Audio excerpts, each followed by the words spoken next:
বন্ধুরা, আপনারা তো ছোলার নানা রকম রেসিপি খেয়েছেন, তবে আজকে আমি যে ছোলার রেসিপিটা বানাবো এটা হয়তো অনেকে এর কাছেই অজানা।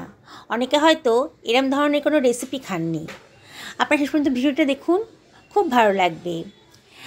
আমি 1 বাটি মতো ছোলা, এটাকে কালা চানাও বলে, এটাকে 4-5 ঘন্টার জন্য ভিজিয়ে রেখেছিলাম। হাতে কম সময় থাকলে গরম জলে 2 ঘন্টা ভিজিয়ে রাখলেও হবে। ছোলাটা বেশ ফুলে উঠেছে। একটা মিক্সার গ্রাইন্ডারের ভেতর 2খানা বড় সাইজের পেঁয়াজকে কুচি করে দিয়ে দিলাম, আর দিয়ে দিচ্ছি খানিকটা আদা কুচি, এই 1.5 ইঞ্চি মতো হবে, আর দিয়ে দিলাম কতগুলো রসুনের কোয়া। এবারে এটাকে আমি গ্রাইন্ড করে নেব। এর ভিতর দিয়ে দিচ্ছি 2খানা কাঁচা লঙ্কা, আর দিয়ে দিচ্ছি কতগুলো ধনেপাতার কুচি, খানিকটা ধনেপাতা কুচি দিয়ে দিলাম। দিয়ে এটাকে আমি ঢাকা দিয়ে গ্রাইন্ড করে নিচ্ছি। জল দেওয়ার প্রয়োজন নেই, পেঁয়াজ থেকে যে জলটা বেরোবে তাতেই কিন্তু গ্রাইন্ড হয়ে যাবে। দেখুন কত সুন্দর একটা স্মুথ পেস্ট তৈরি হয়ে গেছে। এবারে একটা বাটির মধ্যে খানিকটা পেস্ট তুলে রাখছি, আর 2 টেবিল চামচ মতো পেস্ট, কিন্তু মশলার পেস্ট আর কি, আমি গ্রাইন্ডারের ভেতরেই রেখে দিলাম, আর খানিকটা তুলে সরিয়ে রাখছি। ওই গ্রাইন্ডারের ভেতরেই আমি দিয়ে দিচ্ছি ভেজানো ছোলাটা। ওই মশলার সাথেই আমি এটাকে গ্রাইন্ড করে নেব, জল দেওয়ার প্রয়োজন নেই। এবার এটাকে গ্রাইন্ড করে নিচ্ছি। দেখুন বন্ধুরা, আমি একবার গ্রাইন্ড করে এসেছি, কিন্তু ভালো করে পেস্ট হয়নি, দানা দানা মতো আছে, মানে একটু জলের প্রয়োজন আছে। আমি 1 টেবিল চামচ মতো জল এখানে দিয়ে দিলাম। আপনারা চেষ্টা করবেন খুব কম জলে এটাকে গ্রাইন্ড করতে। আবারও গ্রাইন্ড করে এলাম। দেখুন এবারে কিন্তু সুন্দরভাবে গ্রাইন্ড হয়ে গেছে, একেবারে মিহিভাবে গ্রাইন্ড হয়ে গেছে। এবার এটাকে আমি একটা পাত্রের ভেতর নিয়ে নিলাম। এবার দিয়ে দিচ্ছি 1/2 টেবিল চামচ মতো লবণ, আর এর ভেতরে আমি দিয়ে দেব সামান্য একটুখানি 1/4 টেবিল চামচ মতো হলুদের গুঁড়ো, আর 1/2 টেবিল চামচ মতো লঙ্কার গুঁড়ো, আর 1/2 টেবিল চামচ মতো জিরের গুঁড়ো।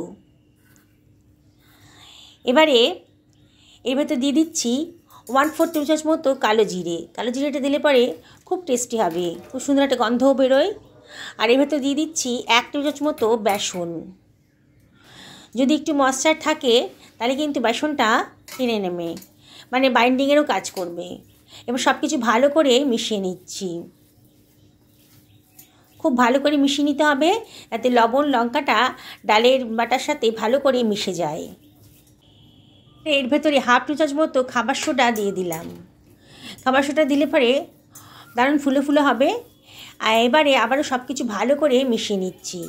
ঠিক ভাজার আগেই কিন্তু খাবার সোডাটা দিতে হবে। এবারে হাত দিয়ে আমি গোল গোল বলের আকারে গড়ে নিচ্ছি।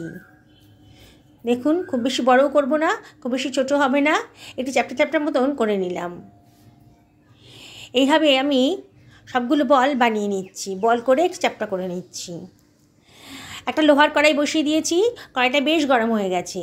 এবার আমি এর ভেতর দিয়ে দিচ্ছি সর্ষের তেল। 3 টেবিল চামচ মতো সর্ষের তেল আমি দিয়ে দিলাম। তেলটা গরম করে নেব। একটুখানি লবণও দিয়ে দিলাম। লবণটা দিলে পরে তেলের কাঁচা ভাবটা আর থাকবে না। এবারে ধোঁয়া উঠে এসছে, মানে তেলটা ভালো মতো গরম হয়ে গেছে। এবারে আমি কোপ্তাগুলো এর ভেতর দিয়ে দিচ্ছি। একসঙ্গে বেশি দেওয়া যাবে না, অল্প অল্প করে ব্যাচে ব্যাচে ভেজে নেব। একটা কোপ্তা দিয়ে একটু সময় ধরে আর একটা কোপ্তা দিতে হবে। একসঙ্গে সবগুলো দিলে একটার গায়ে একটা লেগে সব ভেঙে যেতে পারে। কোপ্তাগুলো দিয়ে একটু ওয়েট করতে হবে, যাতে নিচটা একটুখানি হয়ে যায়। ওপর থেকে একটু তেল ছিটিয়ে ছিটিয়ে দিচ্ছি। দেখুন বন্ধুরা, আমি কীভাবে ভাজছি। আপনারা তো জানেনই কেমন করে ভাজতে হবে। আমি বিগিনার্সদের উদ্দেশ্যে বলছি, বন্ধুরা এরম করে রান্না করো, তাহলে কিন্তু একটা কোপ্তাও ফাটবে না। অল্প নাড়াচাড়া করে নিচের পোর্শনটা ভালো করে ভেজে নিতে হবে। গ্যাসের ফ্লেমটা মিডিয়াম টু হাইতেই রেখেছি। এবার আস্তে আস্তে কোপ্তাগুলো যখন নিচের পোর্শনটা হয়ে গেছে তখন ওলট পালট করে দিতে হবে। এবার গ্যাসের ফ্লেমটা কিন্তু মিডিয়াম টু লোতে করে রাখতে হবে, তাই সবগুলো কোপ্তা ভেতর থেকেও ভাজা হয়ে যাবে। এবার ভাজা হয়ে গেছে, তেলটা যত সম্ভব ঝরিয়ে নিয়ে আমি অন্য একটা পাত্রের ভেতর তুলে রাখছি। বাকি কোপ্তাগুলো আমি এইভাবেই ভেজে নেব।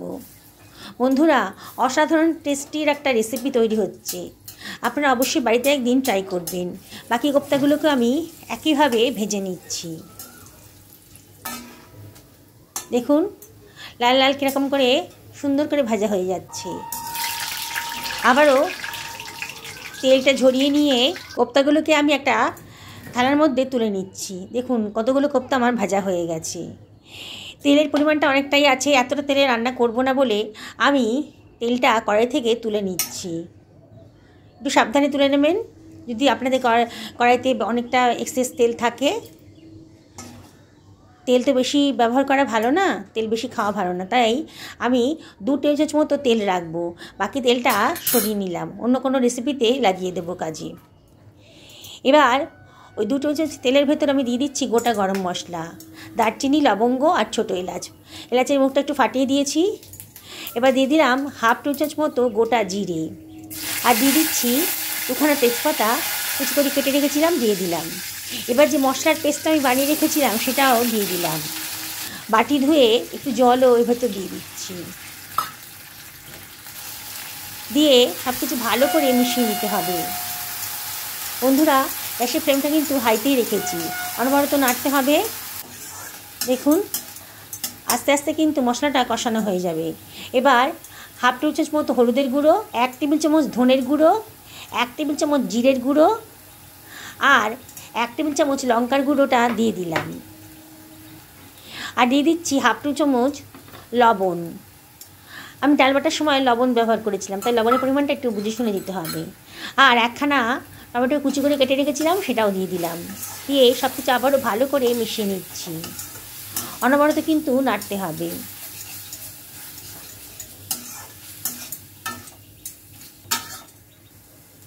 বন্ধুরা, একটু জলের প্রয়োজন আছে, তাই জন্য 1 টেবিল চামচ মতো জল আমি এর ভেতর দিয়ে দিলাম, যাতে মশলাটা পুড়ে না যায়।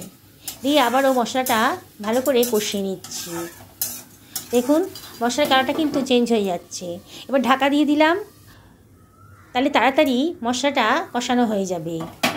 মিনিট 2 ঢাকা দেওয়ার পরেই দেখুন মশলাটা কিন্তু ভালো মতন কষানো হয়ে গেছে, কাঁচা ভাবটা একেবারেই নেই, কালারটাও চেঞ্জ হয়ে গেছে। এবারে আমি এর ভেতরে দিয়ে দেবো 1 বাটি জল। আপনারা কীরকম গ্রেভি পছন্দ করেন সেই অনুযায়ী জলটা দেবেন। এবার সব কিছু ভালো করে মিশিয়ে নিচ্ছি। বন্ধুরা, রেসিপিটা কত সোজা আর খেতে কিন্তু একেবারে অন্যরকম। ঝোলটা বেশ ফুটে উঠেছে যখন, তখন আমি ভেজে রাখা কোপ্তাগুলো এর ভেতর দিয়ে দেবো। গ্যাসের ফ্লেমটাকে এখন লোতে করে দিয়েছি। বন্ধুরা, রেসিপিটা ভালো লাগলে পরে একটা লাইক করবেন। আর যারা আজকে আমার চ্যানেলে প্রথম দিন, তাদেরকে রিকোয়েস্ট করব আমার চ্যানেলটা সাবস্ক্রাইব করার জন্যে। আর যদি ফেসবুক থেকে দেখেন তাহলে রিকোয়েস্ট করব আমার পেজটা ফলো করার জন্যে। দেখুন আমি কোপ্তাগুলো সব দিয়ে দিয়েছি। গ্যাসের ফ্লেমটা কিন্তু লোতে করে রেখেছি। এবার ওপর থেকে ছড়িয়ে দিচ্ছি খানিকটা ধনেপাতা কুচি, আর দিয়ে দিলাম 1/2 টেবিল চামচ মতো গরম মশলার গুঁড়ো। দেখলেন তো কত ঝটপট রান্নাটা হয়ে গেল। কোপ্তাগুলোকে একটু গ্রেভির ভেতর ডুবিয়ে দিচ্ছি, খুব বেশি ফোটাবো না, মিনিট 2-3 ফোটালে পরেই কিন্তু হয়ে যাবে। এবার আমি ঢাকা দিয়ে দিলাম, গ্যাসের ফ্লেমটা অফ করে দিয়ে 5 মিনিট রেস্টিং টাইমে রেখে দিলাম। 5 মিনিট হয়ে গেছে। দেখুন আমার কোপ্তাগুলো কিন্তু গ্রেভিটা শুষে নিয়ে বেশ ফুলে ফুলে হয়ে উঠেছে। একেবারে নতুন ধরনের রেসিপি, অনেকের কাছেই অজানা। আপনারা তো নানা ধরনের কোপ্তা খেয়েছেন, কাঁচা ছোলার কোপ্তা অনেকেই হয়তো খাননি। দেখুন কি সুন্দর দেখতে লাগছে, লুচি, রুটি, পরোটা, ভাতের সাথেও কিন্তু দারুণ স্বাদের। যাকে এই রেসিপিটা খাওয়াবেন সে তো অবাক হয়ে যাবে। কালে চানাই বলুন আর ছোলাই বলুন, এটা দিয়ে এত সুন্দর একটা রেসিপি বানানো যায়, অবাক হয়ে যাবেন। সবাই আপনার প্রশংসা করবে, আপনার কাছ থেকে এই রেসিপির পদ্ধতিটা জানতে চাইবে। আমি ভাতের সাথে সার্ভ করে দিয়েছি। আজকের লাঞ্চে আমরা এটাই খাবো, রাত্রে আবার রুটি দিয়েও এটাই খাবো। দেখুন বন্ধুরা, কোপ্তাগুলো কিন্তু একেবারে নরম তুলতুলে হয়ে গেছে। বন্ধুরা, আমি আপনাদের রিকোয়েস্ট করবো একদিন অন্তত এইভাবে বানান। সকালে ভালো থাকুন এই কামনা করে ভিডিওটা শেষ করলাম।